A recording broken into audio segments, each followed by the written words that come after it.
प्रणाम सब आप सभी को।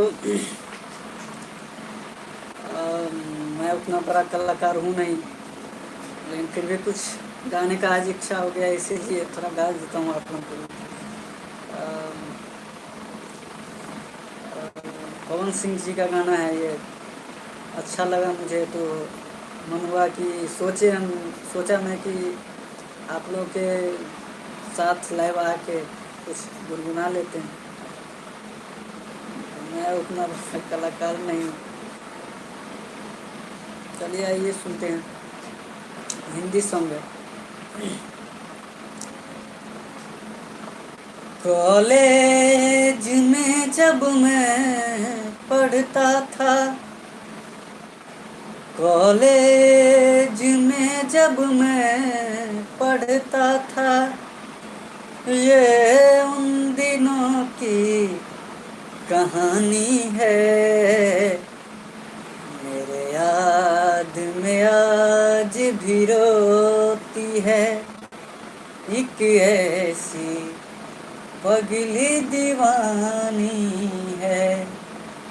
मेरे याद में आज भी रोती है एक ऐसी पगली दीवानी है। बेपनाह मोहब्बत करती थी, बदनामी से वो डरती थी।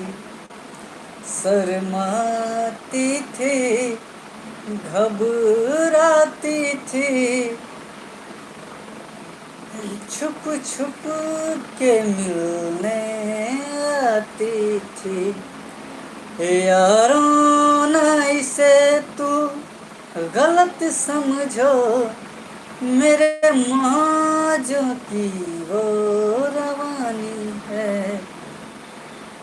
मेरे याद में आज भी रोती है एक ऐसी पगली दीवानी है।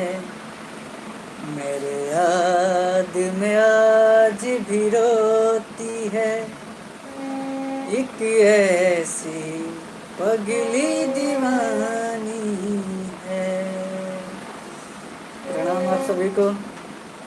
ये गाना तो कुछ गुनगुनाने का मन कर गया, इसलिए मैं गुनगुना दिया। अगर अच्छा लगे तो लाइक करिएगा,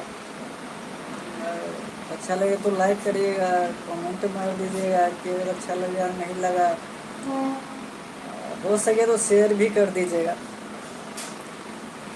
चलिए आप सभी को धन्यवाद। प्रणाम आप सभी को।